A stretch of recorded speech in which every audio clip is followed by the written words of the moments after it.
Hello student, सबसे एक board में आपका स्वागत है। तो आज हम क्लास 8 साइंस के रिगार्डिंग इंपॉर्टेंट क्वेश्चंस करते हैं मॉडल पेपर के थ्रू, जो कि आपके एग्जाम पॉइंट ऑफ व्यू से काफ़ी इंपॉर्टेंट है। इसी तरह की इंपॉर्टेंट क्वेश्चंस की अप टू डेट जानकारी पाने के लिए चैनल को सब्सक्राइब जरूर करें और बेल आइकन के बटन को दबाना ना भूलें। तो स्टूडेंट, हमारा मॉडल पेपर है, इसमें टोटल सेक्शंस हैं, जो कि ये दे रखे हैं आपको। सेक्शन ए में है 10 मल्टीपल चॉइस क्वेश्चंस जो 1 मार्क्स ईच है। सेक्शन बी में है 8 वेरी शॉर्ट आंसर जो कि 1 मार्क्स ईच है। सेक्शन सी में है 5 शॉर्ट आंसर जो कि 2 मार्क्स ईच है। एंड सेक्शन डी में है 3 लॉन्ग आंसर्स, इसमें 4 मार्क्स के ईच क्वेश्चन है। अब देखिए स्टूडेंट, हम सबसे पहले सेक्शन ए को करते हैं। तो सेक्शन ए में हमारे टोटल 10 क्वेश्चन है जो कि मल्टीपल चॉइस वाली क्वेश्चन है। स्टूडेंट, हमारा फर्स्ट क्वेश्चन है, study the bar graph showing the energy content per gram of some foods. Which of the following items in Sudha's food would give her maximum energy? तो देखिए student, ये हमें graph दिखाया हुआ है। ये एनर्जी कंटेंट है ये वाला, और यहाँ पर chapatis, green gram, boiled eggs and bananas ये दिखाया हुआ है। तो हमें बताना है कि इसमें सबसे ज़्यादा एनर्जी किसकी है। देखिए स्टूडेंट, आपको क्लियरली मेंशन है कि ग्रीन ग्राम की एनर्जी सबसे ज़्यादा है। इसकी देखिए कैलोरी पर ग्राम 3000 कैलोरी पर ग्राम है इसकी ग्रीन ग्राम की। तो इसका आंसर क्या आ जाएगा आपका 1 cup green gram dal. Okay student, हमारा सेकंड क्वेश्चन है, given below are event that lead to pregnancy and development of embryo. इसका फर्स्ट पार्ट है फर्टिलाइजेशन ऑफ एग, सेकंड है मैचुरेशन ऑफ एग, थर्ड है release of egg and fourth है embedding of embryo in thick and uterine wall. तो इसमें हमसे क्या पूछा है, which of the following options give the correct order of sequence in विच दे अकर। तो हमें इसमें करेक्ट ऑर्डर बताना है। तो देखिए स्टूडेंट, इसमें सबसे पहले क्या होता है, मैचुरेशन ऑफ एग्स। क्या होता है मैचुरेशन ऑफ एग। तो देखिए सेकंड सबसे पहले आ रहा है, तो देखिए ऑप्शन ए में सेकंड पहले नहीं है, सी में भी नहीं है, तो ये दोनों तो वैसे ही कट हो जाएंगे। अब हमको बी और डी में से कोई एक बताना है। तो देखिए सबसे पहले क्या होता है मैचुरेशन ऑफ एग। इसके बाद क्या आता है स्टूडेंट, रिलीज ऑफ एग्स। क्या होता है रिलीज ऑफ एग्स। तो इसमें थर्ड पहले आएगा, तो इसके अकॉर्डिंग हमारा डी आंसर हो जाएगा रिलीज ऑफ एग। इसके बाद क्या आएगा हमारा फर्स्ट फर्टिलाइजेशन ऑफ एग, और इसके बाद फोर्थ क्या आएगा embedding of embryo in thick and uterine wall. Okay student, तो इसका आंसर क्या हो जाएगा डी। देखिए स्टूडेंट, हमारा नेक्स्ट क्वेश्चन है, the figure shows a cylindrical can with 4 holes on one side. If water is filled in the can, if water is filled in the can with which figure correctly represent the situation. तो option A में क्या बता रखा है, देखिए student, ये can say हमारी distance है, तो पॉइंट 1 से ये जो वाटर स्ट्राइक होगा यहाँ पर होगा, 2 से यहाँ पर, 3 से यहाँ पर, 4 से यहाँ पर। तो देखिए सभी एक ही पॉइंट पर आ रहे हैं, ऐसा तो बिल्कुल पॉसिबल नहीं है। अब देखिए ये वाला ऑप्शन बी, देखिए फर्स्ट पे यहाँ पर हो रहा है, सेकंड में यहाँ पर, थर्ड पर यहाँ पर, और फोर्थ पे सबसे कम डिस्टेंस पर। ये भी पॉसिबल नहीं है, क्योंकि देखिए स्टूडेंट, हम इसमें कैसे बताएंगे, जैसे जैसे वाटर में आप नीचे की तरफ जाएंगे, जैसे जैसे वाटर कैन में नीचे की तरफ जाएंगे तो क्या होगा, प्रेशर इंक्रीज होगा, प्रेशर इंक्रीज होगा। और बॉटम में क्या होगा, बॉटम में प्रेशर सबसे हाई होगा, यानी कि पॉइंट 4 में सबसे हाई प्रेशर होगा। और जितना ज़्यादा हाई प्रेशर होगा उतनी ही ज़्यादा दूरी पर ये वाटर स्ट्राइक करेगा। तो देखिए स्टूडेंट, इसमें वाटर का जो स्ट्राइक करना चाहिए था वो डिस्टेंस, हाई डिस्टेंस पे करना चाहिए था, थोड़ा लेंथ ज़्यादा होनी चाहिए थी कंपैरेटिवली 1, 2 एंड 3 के। क्योंकि देखिए, अब देखिए ऑप्शन सी को देखते हैं एक बार। देखिए 1 पर प्रेशर, 2 पर प्रेशर, 3 पर प्रेशर एंड 4 पर प्रेशर। देखिए फर्स्ट पे प्रेशर मान लीजिए P1 है, ये P2 है, ये P3 है एंड ये P4 है। अब देखिए P4 पे सबसे ज़्यादा प्रेशर है, तो ये ज़्यादा लेंथ तक गया, और 3 पर प्रेशर थोड़ा 4 के कंपैरेटिवली थोड़ा कम है, तो ये थोड़ी कम दूरी पर गया। इसके बाद 2 पर क्या है, थोड़ा प्रेशर 3 और 4 के कंपैरेटिवली थोड़ा कम है, लेकिन 1 से ज़्यादा है, तो 1 से थोड़ा सा दूर जाएगा ये, और 1 सबसे कम जाएगा, क्योंकि टॉप में प्रेशर बहुत कम है। जैसे जैसे हम बॉटम में जा रहे हैं वैसे वैसे प्रेशर बढ़ रहा है, तो इसका ऑप्शन क्या आ जाएगा, C is the correct answer. Okay student, हमारे नेक्स्ट क्वेश्चन है, which of the following produces least friction. तो इसमें ए है sliding friction, B rolling friction, C composite friction and D static friction. तो देखिए स्टूडेंट, फ्रिक्शन के बारे में बात कर लेते हैं। फ्रिक्शन क्या करता है, जैसे कोई भी मोशन हो रहा है तो वो उस मोशन को अपोज करता है। जैसे मान लीजिए ये बॉक्स है, तो इस बॉक्स को अगर हम किसी फोर्स से यहाँ पर मूव कर रहे हैं तो फ्रिक्शन फोर्स कैसे एक्ट करेगा, अपोजिट, जो इसको इसके मोशन को रोकना चाहेगा तो वो फ्रिक्शन फोर्स ऐसे एक्ट करता है। तो देखिए फ्रेंड, इसकी सरफेस, इस बॉक्स की सरफेस और जहाँ पर ये मूव कर रहा है उसकी सरफेस, तो फ्रिक्शन फोर्स का मतलब हुआ कि जब टू सरफेसेस के बीच में कोई भी रिलेटिव मोशन होगा तो वहाँ पर फ्रिक्शन फोर्स एक्ट करेगा। तो फ्रिक्शन फोर्स किसकी प्रॉपर्टी हुई, cross section area, cross section area, cross section area. देखिए स्टूडेंट, फ्रिक्शन फोर्स अगर आपको ज़्यादा करना है तो आप उन दोनों का एरिया बढ़ा दीजिए। ओके स्टूडेंट, एक तो ये वाली चीज़ हुई, और उसकी रफनेस और स्मूथनेस पर भी डिपेंड करता है फ्रिक्शन। तो अभी हम बात करते हैं क्रॉस सेक्शन की। तो cross section area sliding friction और स्टैटिक फ्रिक्शन के केस में ज़्यादा होगा कंपैरेटिवली रोलिंग फ्रिक्शन, और कंपोजिट फ्रिक्शन को तो हमको लेना नहीं है। तो रोलिंग फ्रिक्शन के केस में क्या होता है, मान लीजिए रोलर है और ये जहाँ पर ये मूव कर रहा है ये उसकी सरफेस है। अब देखिए इन दोनों के बीच में जो क्रॉस सेक्शन एरिया है वो बहुत मिनिमम है कंपैरेटिवली स्लाइडिंग और स्टैटिक फ्रिक्शन के, क्योंकि यहाँ पर क्रॉस सेक्शन एरिया ज़्यादा आ रहा था और यहाँ पे मिनिमम क्रॉस सेक्शन एरिया आ रहा है। और जितना ज़्यादा मिनिमम क्रॉस सेक्शन एरिया होगा उतना ज़्यादा कम क्या लगेगा, फ्रिक्शन, क्योंकि फ्रिक्शन क्या होता है, क्रॉस सेक्शन पर डिपेंड करता है। जितना ज़्यादा एरिया होगा उतना ज़्यादा फ्रिक्शन लगेगा, और जितना कम एरिया होगा उतना कम फ्रिक्शन लगेगा। तो ये एरिया यहाँ पर मिनिमम है इसलिए फ्रिक्शन कम है। तो इसका आंसर क्या हो जाएगा, लीस्ट फ्रिक्शन पूछा हमसे, तो इसका आंसर हो जाएगा B, rolling friction. Okay student, तो देखिए स्टूडेंट हमारा नेक्स्ट क्वेश्चन है, a list of mediums is given below, wood, air, water and vacuum, in which these mediums can sound travel. तो देखिए स्टूडेंट, साउंड को ट्रेवल करने के लिए किसकी जरूरत होती है, मीडियम की। किसकी, मीडियम की।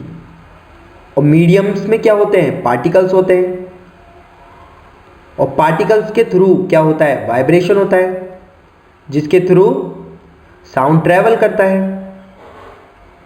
अगर पार्टिकल्स ही नहीं होंगे, मतलब सपोज कीजिए मीडियम ही नहीं है, तो मीडियम में पार्टिकल्स नहीं है और पार्टिकल्स में वाइब्रेशन नहीं होगा, और वाइब्रेशन के थ्रू ही साउंड प्रोड्यूस होता है। मान लीजिए किसी में मीडियम ही नहीं है तो उसमें साउंड कैसे ट्रेवल करेगा।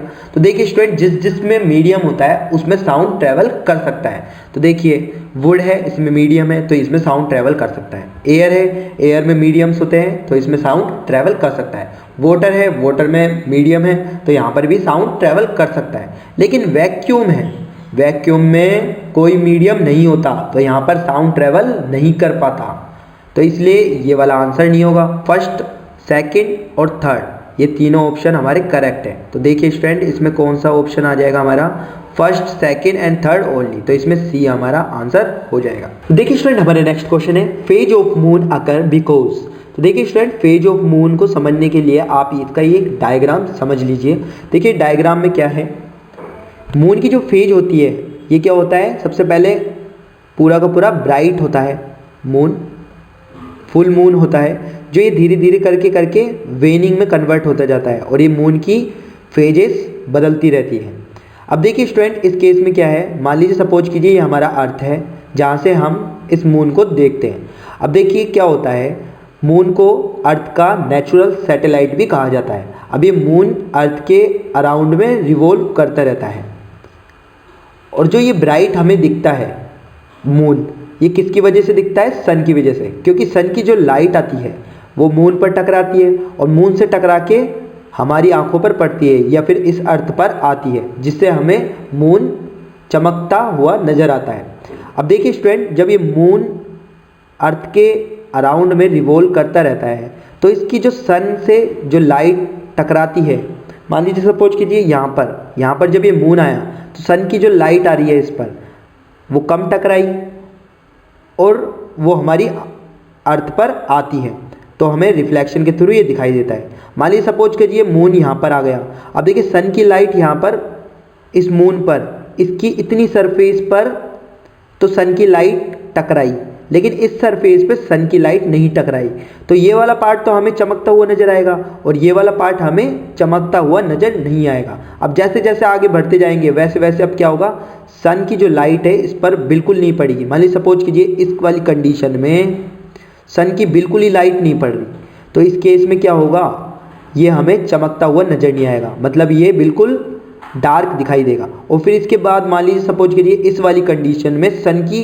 टोटल लाइट इस पर पड़ रही है और सारी की सारी लाइट टकरा के हमारी आंखों पर आ रही है, मतलब हमारी पृथ्वी पर आ रही है, तो हम इसको फुल मून देखेंगे, मतलब इस टाइम हम पूरा चमकता हुआ चांद को देखेंगे। ओके स्टूडेंट, अब ये वाली जो थियरी है, इस जो ये कॉन्सेप्ट है, इसको हम अपने क्वेश्चन में लगाते हैं। तो देखिए स्टूडेंट, इसमें क्या है, phase of moon occur because we can see only the part that part of the moon which reflect light towards us. ये ऑप्शन एकदम करेक्ट आंसर है।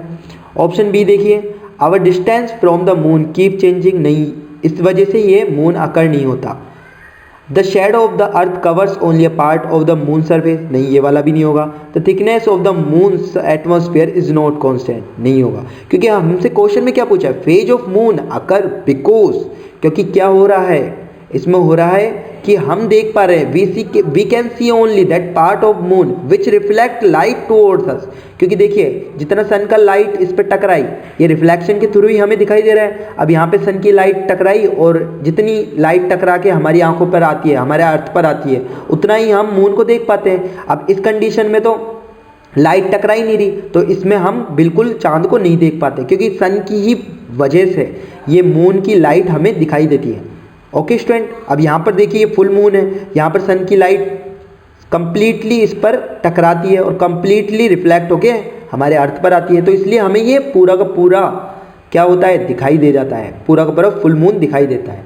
तो ये रिफ्लेक्शन के कारण होता है, तो इस वजह से ऑप्शन ए करेक्ट आंसर। देखिए स्टूडेंट, हमारे नेक्स्ट क्वेश्चन है, a tester is used to check the conduction of electricity through two liquids labelled A and B. तो देखिए स्टूडेंट, एक तो ए लिक्विड है और एक बी लिक्विड है। तो देखिए स्टूडेंट, ए लिक्विड में क्या हो रहा है, हमें चेक करना है conduction of electricity, conduction of electricity. देखिए that the bulb of tester glows brightly of liquid A, liquid A में क्या कर रहा है, ग्लो कर रहा है बल्ब, और लिक्विड बी में क्या कैसे कर रहा है, while it glow very dimly, liquid B में डिमली वो ग्लो कर रहा है। अब देखिए स्टूडेंट, इसमें हमें ऑप्शन दे रखे हैं, liquid A is better conductor of than liquid B is better conductor than liquid B, both liquids are equally conducting, conductive properties of liquid can not be compared in this matter. देखिए student, conduction of electricity का मतलब होता है, तो ये bulb है, जैसे मान लीजिए सपोज कीजिए बल्ब है, अब बल्ब में क्या होता है, एक टंगस्टन होता है वायर। अब इसमें क्या होता है, जितनी ज़्यादा इलेक्ट्रिसिटी हम भेजेंगे उतना ही ज़्यादा हीटिंग इफेक्ट होगा यहाँ पर, और जितना ज़्यादा हीटिंग इफेक्ट होगा उतना ही ज़्यादा बल्ब ग्लो करेगा।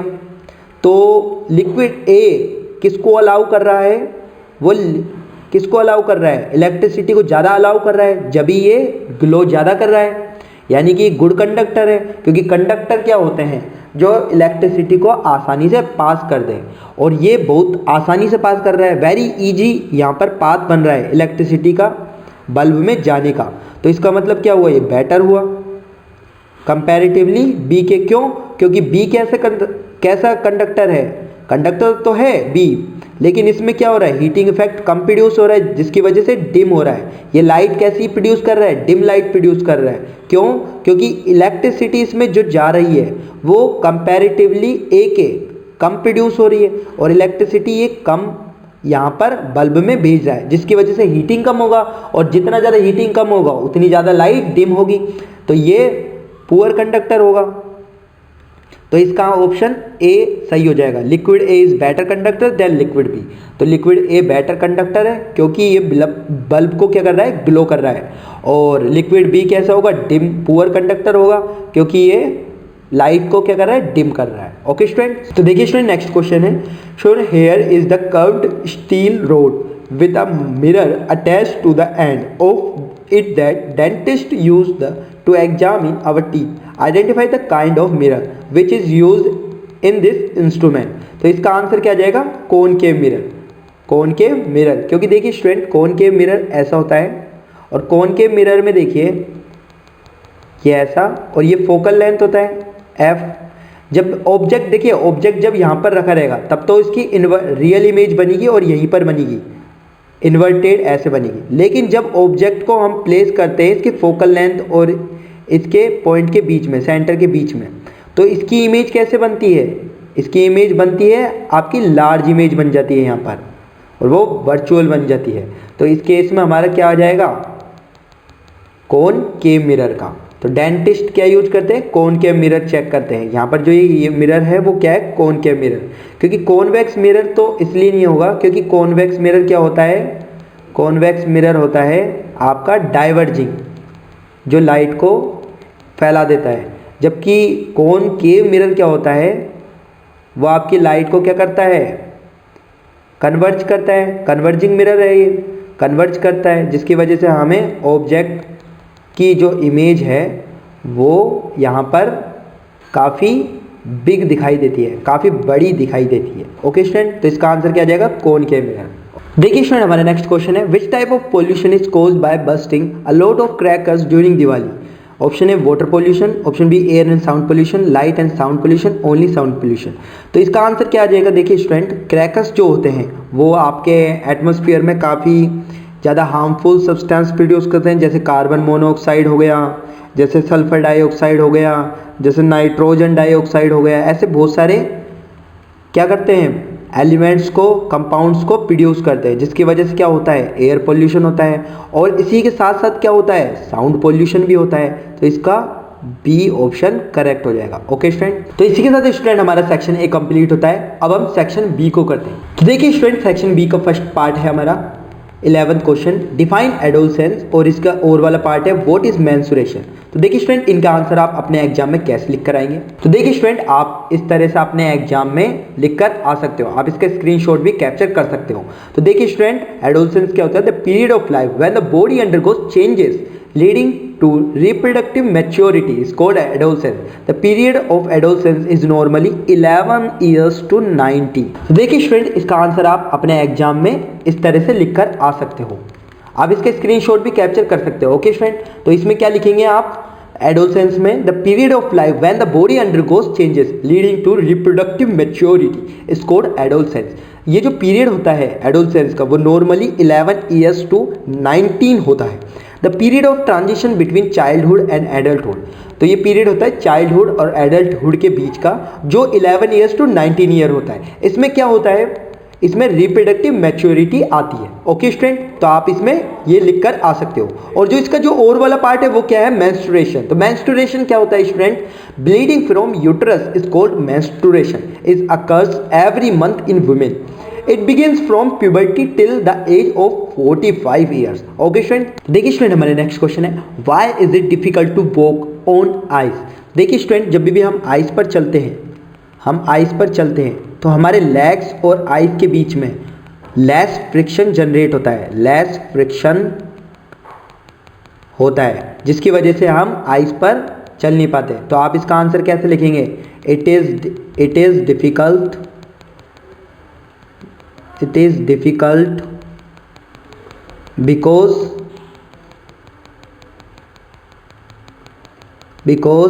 the friction between ice and legs is less कर देंगे। ओके स्टूडेंट, नेक्स्ट क्वेश्चन है, identify the part which vibrate to produce sound in the following instrument. तो देखिए ढोलक और एक सितार, इसका आप आंसर कैसे लिख कर आएंगे अपने एग्जाम में? देखिए स्टूडेंट, इसका आंसर आप ऐसे लिखेंगे, इसका जो फर्स्ट वाला पार्ट था इसमें आप ये ऐसे लिख सकते हो, और इसका जो ये वाला पार्ट है 13 वाला, इसमें आप ए वाले पार्ट में क्या लिखेंगे? The vibrating part in a dholak is a stretch membrane. तो आप क्या लिखेंगे? Stretch membrane. और इसका जो सेकेंड वाला पार्ट है, the vibrating part in a sitar are stretch strings, stretch string. तो इसमें मेम्ब्रेन है, इसमें स्ट्रिंग है। ओके स्टूडेंट, तो आप इसे अपने एग्जाम में लिख कर आ सकते हो। तो देखिए स्टूडेंट, इसका जो नेक्स्ट वाला पार्ट है, state whether the following are true और फॉल्स। हमें ट्रू और फॉल्स बताना है। तो देखिए इसका जो फर्स्ट वाला पार्ट है वो क्या है? Earthquake occur all the time all over the world. देखिए earthquake occur all the time और ऑल ओवर द वर्ल्ड ऐसा पॉसिबल नहीं है, तो इसमें क्या आएगा? फॉल्स, क्योंकि अर्थक्वेक ऑल द टाइम नहीं आता। ओके स्टूडेंट, इसका बी वाला पार्ट है वो देखिए, the plates of the outermost layer of the earth are always in continuous motion. तो देखिए स्टूडेंट, जो इसकी अर्थ होती है, अर्थ की जो सरफेस होती है, ये मेंटल कोर क्रस्ट ये सारी क्या होती है, इससे मिलकर बनी होती है। और ये अर्थ क्या होती है, रिवॉल्विंग कर रही होती है अपनी एक्सिस पर। एक्सिस पर क्या करती है, मोशन करती रहती है। तो इसके बीच में जो ये मेंटल क्रस्ट वगैरह होती है, इसकी टेक्टोनिक जो प्लेट्स होती है वो भी मोशन में होती है। तो इसका मतलब क्या होता है, the plates of the outermost layer of the earth are always in continuous motion. वो भी कंटीन्यूअस मोशन में होगा, रिलेटिव मोशन के थ्रू वो भी क्या होगा, मोशन में होगा। तो ये क्या आ जाएगा, ट्रू आ जाएगा। ओके स्टूडेंट, तो देखिए स्टूडेंट, हमारा नेक्स्ट क्वेश्चन है, name one non metal which is a good conductor of electricity. तो इसमें आप क्या लिख देंगे, ग्रेफाइट। क्या लिख देंगे, ग्रेफाइट। अगर आपको इसकी और एक्स्ट्रा इन्फॉर्मेशन चाहिए तो आप ये देख सकते हैं। देखिए स्टूडेंट, आप इसे कैसे लिख सकते हो, और इससे पहले जो आंसर थे उनके यहाँ पर एक्सप्लेनेशन दिए जा रहे हैं। जो इसमें ट्रू आया था, जो नेक्स्ट वाला पार्ट, उसका एक्सप्लेनेशन यहाँ पर है, तो आप इसे पढ़ सकते हो। ओके स्टूडेंट, और इसका जो 15 वाला पार्ट है उसमें ग्रेफाइट है। अगर आपको एक्स्ट्रा इन्फॉर्मेशन चाहिए तो आप इन पार्ट्स को पढ़ सकते हो। बाकी जो एक एक नंबर के क्वेश्चन है उसमें आप ट्रू फॉल्स ही इसमें लिख कर आ सकते हो, और इसमें ग्रेफाइट लिख कर आ सकते हो। तो इसमें अगर आपको एक्स्ट्रा नॉलेज चाहिए तो आप ये पढ़ सकते हो, graphite is a non metal and it is the only non metal that can conduct electricity. You can find non metals on the right side of the periodic table and graphite is the only non metal that is the good conductor of electricity. देखिए student, हमारे next question है, list 2 states in India where earthquakes are more likely to strike. तो इसमें आप लिख सकें Jammu and Kashmir, आप एक और लिख देंगे गुजरात, इसके अलावा आप आसाम भी लिख सकते हो। ओके स्टूडेंट, तो देखिए स्टूडेंट, हमारे नेक्स्ट क्वेश्चन है, during a thunderstorm which places are safe. तो आप अपने होम में, हाउस में या बिल्डिंग में हो तो बिल्डिंग में सेफ हो, या फिर आप बाहर हो, अगर कार में हो तो कार में आप सेफ हो। ओके स्टूडेंट, तो इसका आंसर आप दोनों का कैसे लिख कर आएंगे अपने एग्जाम में, तो देखिए स्टूडेंट, इनका आंसर आप इस तरह से अपने एग्जाम में लिख कर आ सकते हो। तो इसमें गुजरात, आसाम और जम्मू एंड कश्मीर आप लिख कर आ सकते हो। वन वर्ड है तो आप तीनों स्टेट के नाम लिखे आना। ओके स्टूडेंट, और 17 में आप क्या लिख सकते हैं, हाउस और अ बिल्डिंग और a car with closed window and doors is a safe place to take shelter during a lightning. तो आप इसे यहाँ तक एक नंबर का पूछे तो लिख कर आइए। अगर 2 या 3 का पूछते हैं तो आपको ये पूरा का पूरा इंक्लूड करना है। ओके स्टूडेंट्स, तो आप इसमें लिख सकते हैं during lightning and thunderstorm no open places is safe, a house और a building is a safe place. Okay student, इसी तरह आप इनको भी इंक्लूड कर सकते हो। तो देखिए स्टूडेंट, हमारा नेक्स्ट क्वेश्चन है, state the first law of reflection. तो देखिए स्टूडेंट, मान लीजिए ये हमारी एक सरफेस है, और इस प्लेन सरफेस, ये कैसी सरफेस है, प्लेन सरफेस, प्लेन सरफेस पे लाइट आती है, इसको हम बोलते हैं इंसिडेंट लाइट। क्या बोलते हैं, इंसिडेंट रे। और ये टकराकर ये जाती है वापस से, इसको बोलते हैं रिफ्लेक्टेड रे। और यहाँ पर जो ये होता है हमारा, इसको क्या बोलते हैं हम, नॉर्मल। क्या बोलते हैं, नॉर्मल। और ये नॉर्मल से इंसिडेंट रे जो एंगल बनाती है उसको क्या बोलते हैं, इंसिडेंट एंगल।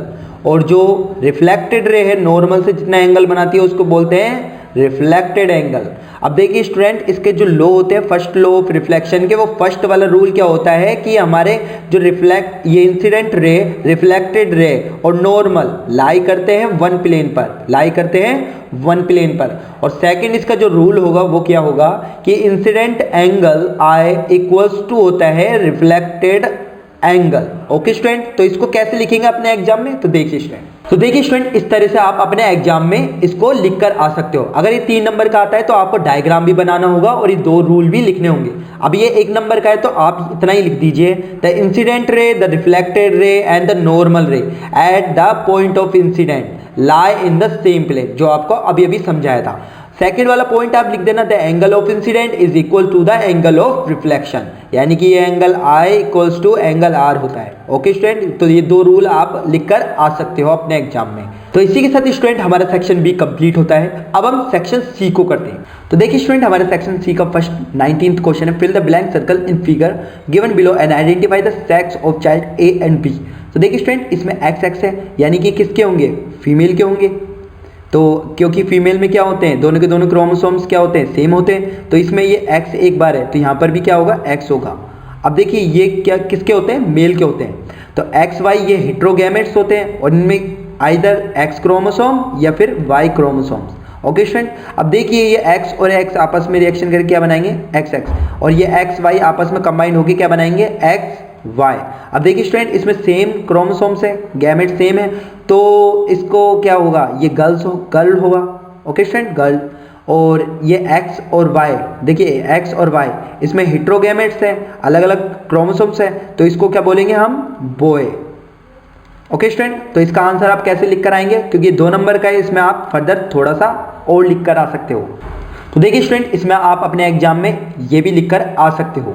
इसमें क्या लिखोगे, the male is heterogametic sex producing gametes with either an X और a Y chromosomes. All gametes from the female are X, क्योंकि फीमेल में क्या होता है, या तो एक्स होता है या फिर दूसरा भी क्या होता है, एक्स होता है।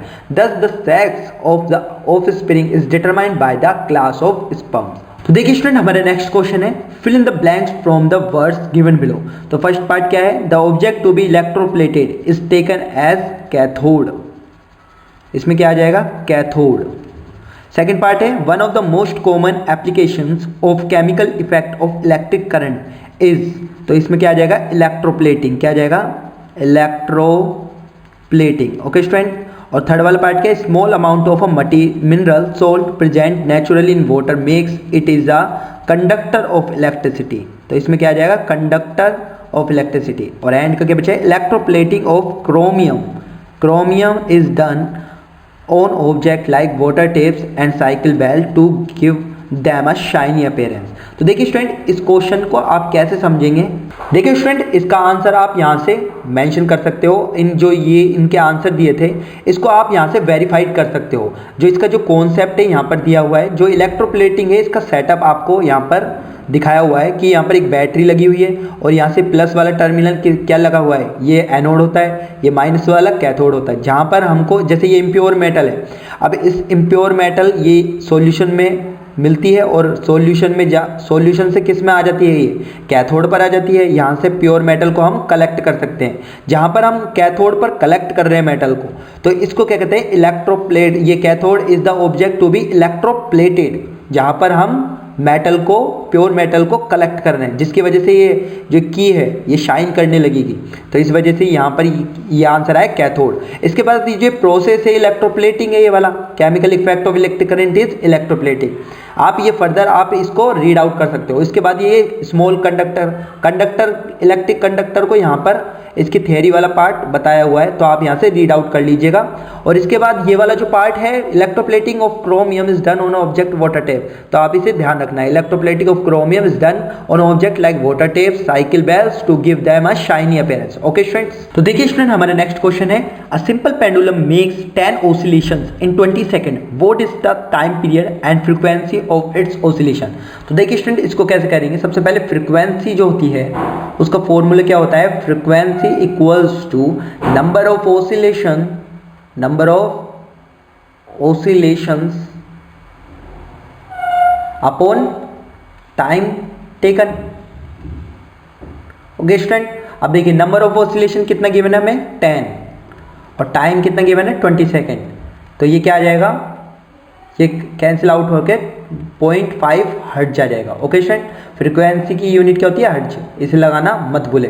अब देखिए स्टूडेंट, इसका जो फ्रीक्वेंसी वाला पार्ट था वो हमने कैलकुलेट कर लिया। अब हमें टाइम पीरियड बताना है। तो टाइम पीरियड क्या होता है, टाइम पीरियड बराबर होता है 1 फ्रीक्वेंसी, यानी कि 1/0.5, और इसे कैलकुलेट करेंगे तो कितना आ जाएगा, 2 सेकेंड्स। ओके स्टूडेंट, देखिए स्टूडेंट, हमारा नेक्स्ट क्वेश्चन है, the handle of a cricket bat और a badminton racket is usually rough, explain the reason. तो देखिए स्टूडेंट, इसमें जो रफनेस होती है, सरफेस, अभी आपको बताया था पहले भी कि जो भी सरफेस की प्रॉपर्टी अगर रफ होगा वो सरफेस, तो उसमें क्या होगा, फ्रिक्शन होगा, और बैटर फ्रिक्शन जितना अच्छा होगा उतना ज़्यादा ग्रिप अच्छी बनेगी, जिसकी वजह से हम उसको अच्छे से पकड़ पाएंगे। तो इसका आंसर आप कैसे लिख कर आएंगे अपने एग्जाम में, तो देखिए स्टूडेंट, इसमें आप क्या लिखेंगे, the handle of a cricket bat और a badminton racket is rough so that the bat or racket does not slip out of the player's hands during playing. The friction force between the handle of a bat or a badminton racket provide better grip. तो student, इसे आप अपने exam में लिख कर आ सकते हैं, क्योंकि देखिए फ्रिक्शन की वजह से क्या होगा, वो रफ होगा, सरफेस उसकी जितनी ज़्यादा रफ होगी उससे क्या होगा, स्लिप नहीं होगा वो प्लेयर्स के हैंड से। ओके स्टूडेंट, और जितने ज़्यादा अच्छा फ्रिक्शन होगा उतनी ज़्यादा बेटर ग्रिप देगा बेटर ग्रिप प्रोवाइड हमें करेगा। देखिए स्टूडेंट, हमारे नेक्स्ट क्वेश्चन है, what is the angle of incidence of a ray if the reflected ray is at an angle of 90 degree to the incident ray. तो देखिए student, इसको question को हम कैसे करेंगे, सबसे पहले एक प्लेन सरफेस हमें बना लेना है। इसके बाद यहाँ पर ये इंसिडेंट रे है और ये टकरा कर कैसे गई, सेम एंगल से रिफ्लेक्ट हो गई। देखिए student, according to the law of reflection, ये नॉर्मल से इंसिडेंट रे कितना एंगल बनाती है, आई एंगल, और ये रिफ्लेक्टेड रे नॉर्मल से कितना बनाता है, आर। इसे रिफ्लेक्टेड एंगल बोलते हैं और इसे रिफ्लेक्टेड एंगल आर को, और ये क्या हो गया हमारा आई, ये हो गया इंसिडेंट एंगल। तो लॉ ऑफ रिफ्लेक्शन के अकॉर्डिंग एंगल आई बराबर एंगल आर होता है। अब देखिए हमें क्या गिवन है, हमें क्वेश्चन में गिवन है ray is at an angle of 90 degree to the incident ray, मतलब हमें ये पूरा का पूरा गिवन है, कितना गिवन है, 90 डिग्री, यानी कि angle I plus angle R equals to हमें क्या गिवन है, 90 डिग्री। ओके फ्रेंड, ये हमें गिवन पार्ट है, लेकिन according to the law of reflection angle I equals to angle R, तो एंगल आई प्लस आर की जगह मैं क्या कर सकता हूँ, angle I equals to 90 degree, और यहाँ से आई कितने हो गए, 2 angle I equals to 90 degree. तो एंगल आई की वैल्यू क्या आ गई यहाँ पर, 90/2 यानी कि 45 डिग्री। और हमसे पूछा क्या था, what is the angle of incident, तो एंगल ऑफ इंसिडेंट कितना होगा, 45 डिग्री। ओके स्टूडेंट, तो देखिए स्टूडेंट, इसका जो और वाला पार्ट है, the angle between incident ray and reflected ray is 60 degree, what is the value of angle of incidence. तो देखिए स्टूडेंट, जैसे हमने पहला वाला पार्ट किया था, इसका सेकंड वाला भी सिमिलरली है, लेकिन इसमें क्या 90 डिग्री की जगह क्या है, 60 डिग्री, यानी कि angle I plus angle R, इसकी वैल्यू क्या है, 60 डिग्री। अब हमें क्या निकालना है, what is the value of angle of incidence, यानी कि आई निकालना है। अब I according to the law of reflection I equals to R, तो आर की जगह मैं क्या पुट कर सकता हूँ, आई इक्वल्स टू 60 डिग्री, तो यहाँ से 2 angle I equals to 60 degree, और एंगल आई की वैल्यू क्या आ गई, 60/2 यानी कि 30 डिग्री। तो हमारा इसका आंसर क्या हो जाएगा, 30 डिग्री, और इसका आंसर क्या था हमारा, 45 डिग्री। ओके स्टूडेंट, इसी के साथ हमारा सेक्शन सी कंप्लीट होता है स्टूडेंट। अब हम सेक्शन डी को करते हैं। स्टूडेंट, हमारा सेक्शन डी का फर्स्ट वाला पार्ट है 24th question, it is much easier to burst an inflated balloon with a needle than by a finger, explain. और सेकंड पार्ट है, it is difficult to cut cloth using a pair of scissors with blunt blades, explain. तो देखिए student, ये दोनों question surface area and pressure पर depend होता है, pressure पर डिपेंड करता है, जिसका आंसर आप कैसे लिख कर आ सकते हो। देखिए स्टूडेंट, इनका आंसर आप अपने एग्जाम में इस तरह से लिख सकते हो। देखिए इसमें क्या है, because the needle tip has a much smaller cross section than our finger and we know that pressure imposed by a force is inversely related to the area where it is applied. The needle tip will apply more pressure than the finger. तो देखिए student, इसका कहने का मतलब है, देखिए pressure बराबर होता है फोर्स अपॉन एरिया। अब बात करते हैं हम नीडल की और बात करते हैं हम फिंगर की। तो देखिए स्टूडेंट, नीडल की जो आगे से पॉइंटेड स्ट्रक्चर होती है, यानी कि उसका क्रॉस सेक्शन एरिया, और फिंगर की आगे से क्रॉस सेक्शन एरिया देखिए ये लार्ज होता है। तो देखिए अकॉर्डिंग टू द फॉर्मूला, देखिए नीडल में क्या होता है, क्रॉस सेक्शन एरिया बहुत कम हो जाता है, जिससे प्रेशर बहुत हाई हो जाता है, जिस वजह से बलून क्या हो जाता है, बस्ट हो जाता है। लेकिन बात करते हैं फिंगर की। अब फिंगर के केस में क्या होता है, फिंगर के केस में एरिया तो क्या होता है, बढ़ जाता है कंपैरेटिवली नीडल के। तो इस केस में प्रेशर क्या हो जाता है, कम हो जाता है, जिसकी वजह से बलून बस्ट नहीं होता कंपैरेटिवली नीडल के। तो नीडल में इस वजह से बलून बस्ट होता है क्योंकि एरिया बहुत रिड्यूस हो गया है, तो इस वजह से बलून बस्ट हो जाता है। ओके स्टूडेंट, अब देखिए इसका जो नेक्स्ट वाला पार्ट था वो क्या था, देखिए cutting cloth with a pair of scissors with blunt blades. Blunt blade means भोटी, मतलब रफ, मतलब वो रफ पड़ गई। Is difficult since blunt blades having a large surface area and thus provides less pressure when applied. Because pressure is inversely, अब ये pressure क्या है, एरिया के क्या है, इन्वर्सली प्रोपोर्शनल है, क्योंकि ये 1/एरिया है ना।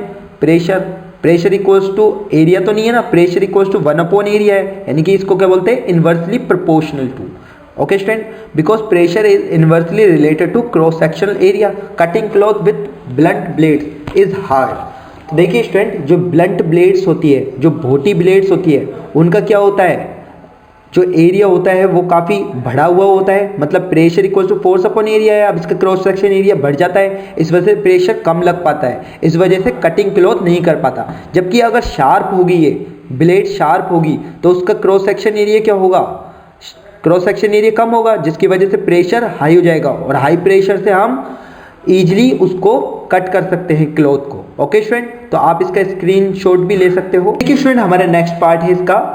देखिए ये एक सोलर सिस्टम दिखाया हुआ है, तो इसमें हमसे क्वेश्चन क्या क्या पूछे हैं, A what name can be given to the figure given above. तो इसका नाम क्या है, सोलर सिस्टम। क्या है, सोलर सिस्टम। ओके स्टूडेंट, और बी वाला है choose the word which is different from others. तो देखिए सीरियस, अर्थ, मरकरी, सैटर्न। तो देखिए अर्थ, मरकरी और सैटर्न क्या होते हैं, प्लैनेट्स होते हैं, जबकि सीरियस क्या होता है, ग्रुप ऑफ स्टार। ठीक है स्टूडेंट, इसको कॉन्स्टिलेशंस भी कहते हैं। तो इसका आंसर क्या आ जाएगा, ए। अब देखिए सी वाला पार्ट क्या पूछा, identify the planet which is nearest to the sun. तो सन के नियरेस्ट क्या है, मरकरी। आप इस डायग्राम से भी देख सकते हो, देखिए स्टूडेंट, सन ये रहा और सन के पास कौन सा है, मरकरी। ओके स्टूडेंट, और इसका जो डी वाला पार्ट है, name the nearest star from the earth. तो देखिए सन को भी एक तरह से स्टार बोला जाता है, तो अर्थ के सबसे पास क्या है, अर्थ के सबसे नियरेस्ट स्टार कौन सा है, वो है सन। ओके स्टूडेंट, अब देखिए इसका जो और वाला पार्ट है वो क्या है, इसको करते हैं हम। Constellation, Ursa Major, Pluto, Earth, Mercury, Sirius, meteor and Cassiopeia, और यहाँ पर आपको इनके बारे में बता रखा है। तो देखिए स्टूडेंट, आपको मैच द फॉलोइंग में क्या करना है, आपको कॉन्स्टिलेशन है, अब कॉन्स्टिलेशन में इनमें से कौन सा है, कॉन्स्टिलेशन होता क्या है, ग्रुप ऑफ स्टार। तो ये ई वाला पार्ट दे रखा है, तो इसको क्या कर देंगे, ई। उर्सा मेजर क्या होता है, उर्सा मेजर होता है ग्रुप ऑफ 7 स्टार, और ये जी है, तो इसको आप क्या कर देंगे, जी। ओके स्टूडेंट, प्लूटो क्या होता है, ड्वार्फ प्लेनेट, तो इसको क्या कर देंगे, ए। ओके स्टूडेंट, अर्थ क्या होता है, ब्लू प्लेनेट, तो ये क्या कर देंगे आप, एच। मरकरी क्या होता है, maximum time to spin on its axis, तो इसको क्या कर देंगे, बी। ओके स्टूडेंट, और सीरियस क्या होता है, सीरियस किसके पास लोकेटेड होता है, वो लोकेटेड होता है ओरियन कॉन्स्टिलेशन के पास, तो इसको क्या कर देंगे आप, सी। इसके बाद मेटियोर क्या होता है, मेटियोर होता है बर्न लाइक ए स्टार, तो इसको कर देंगे एफ। और कैसियोपिया क्या होता है, एक ग्रुप ऑफ स्टार ही होता है ये, और कॉन्स्टिलेशन होता है, लेकिन इसकी जो शेप होती है वो डिस्टोर्टेड डब्ल्यू और एम की तरह होती है, तो इसको क्या कर देंगे आप, डी। देखिए स्टूडेंट, 26 क्वेश्चन है हमारा, name one important monument which has been affected by air pollution. तो इसमें आप ताजमहल लिख सकते हो। Explain circumstances leading to acid rain, how does acid rain affect us. और इसका जो और वाला पार्ट है वो क्या है, what is greenhouse effect, name the gases responsible for global warming. तो देखिए स्टूडेंट, ये 4 मार्क्स का है, तो आप इसको अपने एग्जाम में किस तरह लिख कर आ सकते हो। तो देखिए फर्स्ट वाला पार्ट क्या पूछा था हमसे पूछा था name one important monument which has been affected by air pollution. तो इसमें क्या लगा देंगे आप, ताजमहल। देखिए ताजमहल जो है 7 वंडर्स ऑफ द वर्ल्ड है, और ये किस वजह से ये इसको अफेक्ट हो रहा है, इसकी जो मार्बल्स है वो पीली क्यों पड़ रही है, क्योंकि देखिए स्टूडेंट, ये ताजमहल आगरा में, और आगरा के पास क्या है, बहुत ज़्यादा ऑयल फैक्ट्रीज है, वहाँ पर इंडस्ट्रियलाइजेशन बहुत ज़्यादा हो गया है, और उस इंडस्ट्रियलाइजेशन की वजह से एटमॉस्फेयर में क्या आ गई है, सल्फर डाइऑक्साइड, नाइट्रोजन डाइऑक्साइड, ये हमारे एटमॉस्फेयर में आ गई है। इस वजह से क्या हो रहा है, ताजमहल के जो मार्बल है उसका क्या हो रहा है, वो अफेक्ट हो रहा है, क्योंकि ये मार्बल को क्या करती जा रही है, येलोइश करी जा रही है, और इस वजह से ताजमहल क्या होता जा रहा है, अफेक्ट होता जा रहा है। ओके स्टूडेंट, तो इसमें आप ये लिख सकते हो। इसका जो बी वाला पार्ट है उसमें क्या पूछा था हमसे स्टूडेंट, इसने पूछा था explain circumstances leading to acid rain, how does acid rain affect us. तो देखिए स्टूडेंट, इसमें कोजेस में आप ये लिख सकते हो, और harmful effects of acid rain इसमें आप ऐसे लिख कर आ सकते हो। तो देखिए स्टूडेंट, ये क्या होता है, they harmful gases like sulphur dioxide और नाइट्रोजन डाइऑक्साइड, ये दोनों गैसेस, इसकी मेजोरिटी में अगर ये होता है, ये रिएक्ट वाटर वेपर के साथ जब रिएक्ट करती है हमारे एटमॉस्फेयर में, तो क्या बनाती है, सल्फ्यूरिक एसिड और नाइट्रिक एसिड। क्या बनाती है, सल्फ्यूरिक एसिड और नाइट्रिक एसिड। इन एसिड्स की वजह से जब ये एसिड्स ड्रॉप बन के रेन के साथ जब आते हैं तो ये क्या हो जाती है, रेन एसिडिक हो जाती है।